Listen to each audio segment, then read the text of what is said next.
दाजिया how हुइंग हुई दाओ वो दे पिन दाओ। जो लोग लॉन्गेस्ट प्रॉमिस के एपिसोड 1 का इंतजार कर रही हैं तो बता दूं कि वो आज शाम तक इसी चैनल पर अपलोड हो जाएगा, तो देखना मत भूलना। अभी शुरू करते हैं आज के एपिसोड को। Who rules the world episode 8। Episode की शुरुआत में बाई हेई को मेडिसिन देती है और सुलाने लगती है, पर ज्यादा देर पानी में रहने के कारण हेई को सर्दी लगने लगती है। बाई उसे ब्लैंकेट में सुलाती है, पर हेई को अभी भी सर्दी लग रही थी। वो हुआन से खिड़की बंद करने को कहता है। ये सुनकर बाई कहती है कि ये हुआन कौन है। हेई उसका कोई जवाब नहीं देता और अभी भी सर्दी के कारण कांप रहा होता है। इस पर बाई उसे हग करके सो जाती है। अगले दिन हेई की जब आंखें खुलती है तो बाई को अपने इतना करीब देख के पहले तो वो डर जाता है, फिर अपने आप से ही कहता है कि क्या ये पूरी रात मेरे पास ही सोई हुई थी। तभी बाई की भी नींद खुल जाती है। ये देख हेई अपनी आंखें बंद कर लेता है। बाई भी हेई को अपने सामने देख कहती है कि क्या मैं पूरी रात इसके पास सोई हुई थी। अच्छा हुआ कि इसने अभी तक मुझे नहीं देखा है, अगर देख लेता तो मेरे बारे में क्या सोचता। अब बाई हेई से दूर होकर कहती है कि मैंने इसे मेडिसिन दे दी है, नहीं तो इसका ब्रेन डैमेज हो जाता। तभी हेई उससे पूछता है कि किसका ब्रेन डैमेज हो जाता। हेई को देख बाई कहती है कि मुझे लगा कि तुम अभी भी सोए हुए हो, वैसे तुम्हारी ऐसी हालत देख के मुझे बहुत हैरानी हुई।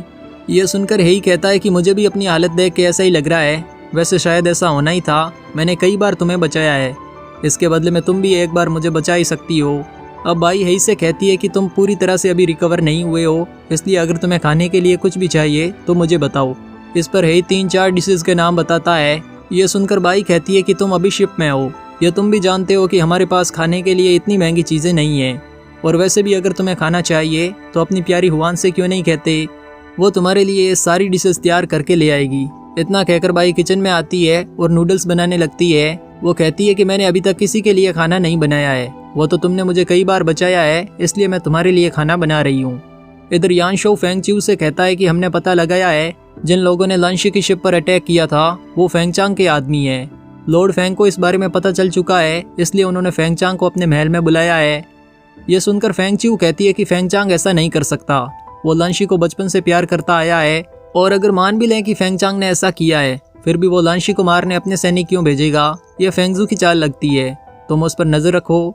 आगे लॉर्ड फेंग फेंगचांग से कहते हैं कि लांशी पर अटैक तुम्हारे लोगों ने किया था, तुम इसके बारे में क्या कहना चाहोगे।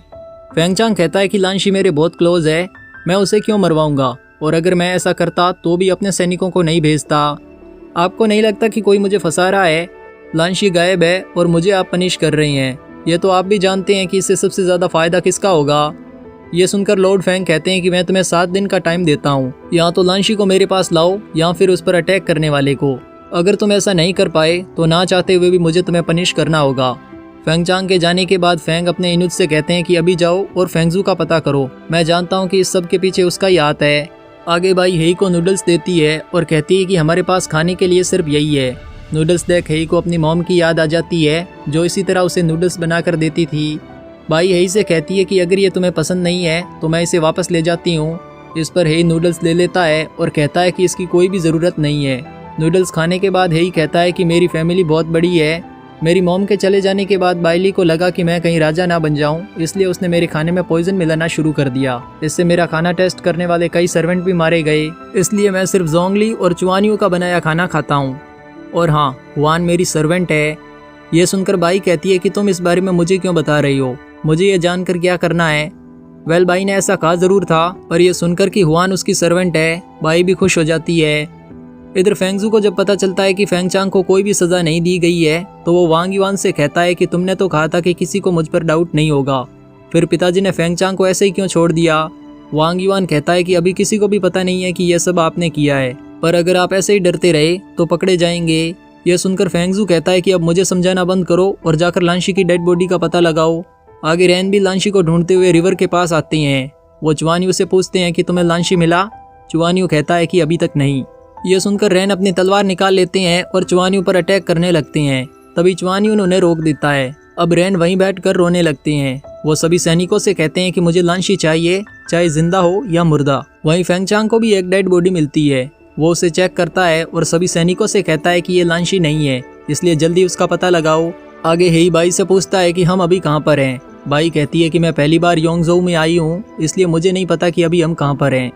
तभी जिवरोंग वहाँ आता है। हेई उससे भी यही पूछता है तो जिवरोंग कहता है कि हम अभी लोंगतोउ में हैं। ये सुनकर हेई बाई से कहता है कि क्या तुम मेरे साथ सिटी में चलना चाहोगी। अब हेई बाई को लेकर सराय में आता है और मैनेजर से एक कोड कहता है जो कुछ इस प्रकार से था, चियन हुई वांग चू दू शिरू। ये सुनकर मैनेजर भी एक कोड कहता है, चियंगन जीजी बी वाई चैंग जाई जोंग। अब हेई फिर से कहता है, जियो हाउतियन जन वई सन शुन दाऊ वई भी। अब प्लीज़ इसका मतलब मत पूछना क्योंकि ये एक पोइम की तरह है, इसे एक्सप्लेन करने बैठा तो एक अलग से एपिसोड बनाना पड़ेगा। ये कोड सुनकर मैनेजर हेई और बाई को अपने साथ चलने को कहता है। बाई हेई से कहती है कि मैं जानती थी कि तुम यहाँ बिना वजह से नहीं आओगे, पर मुझे नहीं लगा था कि ये सराय फाउंटेन अबूडे का ये एक सीक्रेट बेस है। आगे हेई बाई को सराय का सबसे अच्छा खाना खिलाता है। वो सराय के ऑनर से कहता है कि ये लड़की दिखने में कैसी है। ऑनर कहता है कि बहुत सुंदर। इस पर हेई कहता है कि तुम झूठ बोल रही हो, तुमने ये नहीं बताया कि इसके कपड़े कैसे हैं, पहले इसे नए कपड़े दो। ये सुनकर बाई कहती है कि मुझे नए कपड़े नहीं चाहिए। हेई कहता है कि मेरी एक कज़न है, उसकी और तुम्हारी हाइट सेम है, इसलिए मुझे उसके लिए कपड़े चाहिए। इस पर बाई एक नई ड्रेस पहनकर आती है। यहाँ हेई उससे कहता है कि ये फाउंटेन अबूडे का बेस है, अगर तुम्हें कभी भी 1000 सिल्वर कॉइन चाहिए तो तुम यहाँ से आकर ले सकती हो, बस तुम्हें कोड याद रखना होगा।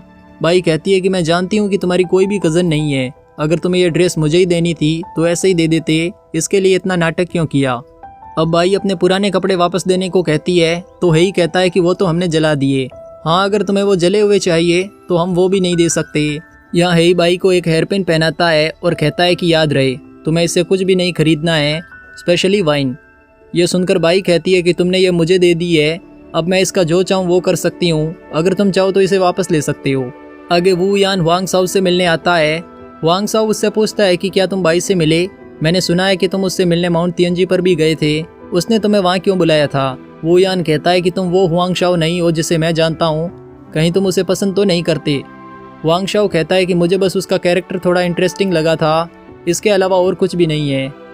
वू यान कहता है कि उसने मुझे माउंट तियंजी पर बुलाया था क्योंकि तुमने उससे कहा था कि मैं पहला आदमी हूँ जिसने तुमको हराया है। उसे यह पसंद नहीं आया, इसलिए उसने मुझे फाइट करने बुलाया था। वैसे अगर तुम उसे पसंद करते हो तो बता दूं कि तुम्हारा एक ओपोनेंट भी है। यह सुनकर हुआंग शाओ कहता है कि क्या तुम्हारा मतलब हेई फेंगसी से है, मुझे उसकी कोई चिंता नहीं है, वैसे मैंने तुम्हें यहाँ पर एक ज़रूरी काम से बुलाया है। इतना कहकर हुआंग शाओ इम्पीरियन टोकन मंगवाता है और वू यान से उसे चेक करने को कहता है। वू यान कहता है कि ये टोकन नकली है, ये जिसने भी किया है उसे पकड़ने के लिए मेरे पास एक प्लान है। इधर यान शो फेंगच्यू से कहता है कि लांशी बहुत दिनों से गायब है, हमें अभी तक उनकी डेड बॉडी भी नहीं मिली है, मुझे नहीं लगता कि वो अभी जिंदा होंगे।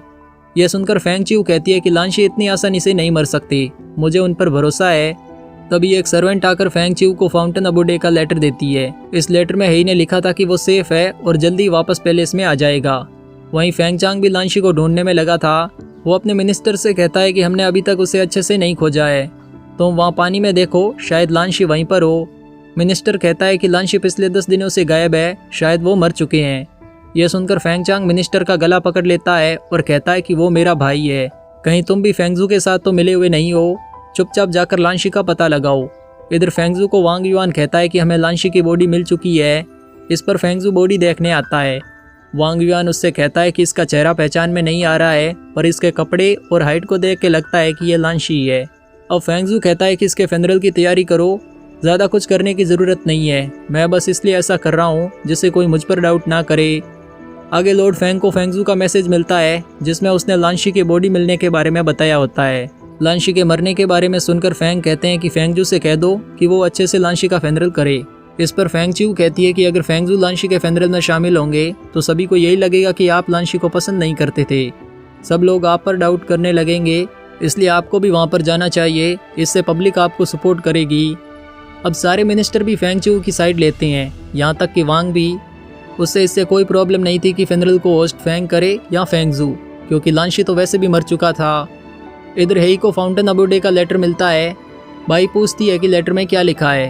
हेई कहता है कि मेरे पिता को पता चला है कि मैं मर चुका हूँ, इससे उन पर ज़्यादा फर्क नहीं पड़ा है, पर मेरा भाई फेंगचांग अभी भी मुझे ढूंढने में लगा है। फाउंटेन अबूडे, मेरे सर्वेंट और मेरे भाई फेंगचांग, इन तीनों में से किसी ने मुझ पर हमला नहीं करवाया, पर शायद अब मैं जान चुका हूँ कि ऐसा किसने किया होगा। वैसे योंगजो यहाँ से ज़्यादा दूर नहीं है, क्या तुम मेरे साथ वहाँ पे चलोगी? इस पर बाई कहती है कि मुझे अपने सभी लोगों के साथ वापस तियानशुआंग सेक्ट जाना होगा, इसलिए मैं तुम्हारे साथ नहीं चल सकती। तभी जिवरोंग बाई से कहता है कि लांगहुआ की हेल्थ ठीक नहीं है, वो बीमार है। अब बाई लांगहुआ के पास आती है और देखती है कि लांगहुआ को बहुत तेज़ बुखार है।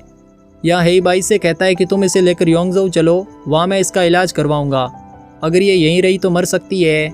इस पर बाई भी योंगजो चलने के लिए मान जाती है। वो लांगवा को लेकर योंगजो आती है और उसका चेकअप करवाती है।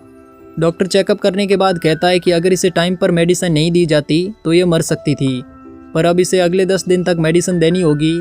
वहीं फेंगचू हेई से मिलने आती है और कहती है कि फेंगजू ने एक डेड बॉडी को आपका नाम देकर फेनरल रखवाया है। हेई कहता है कि मुझ पर अटैक वांग युआन ने करवाया था, पर अब अगर मेरे पिता को इस बारे में पता भी चल जाए तो भी मुझे नहीं लगता कि वो फेंगजू को कुछ करेंगे। इसी सीन के साथ एपिसोड 8 यहीं एंड होता है। मिलते हैं नेक्स्ट एपिसोड में, तब तक के लिए शिए शिए शौकान।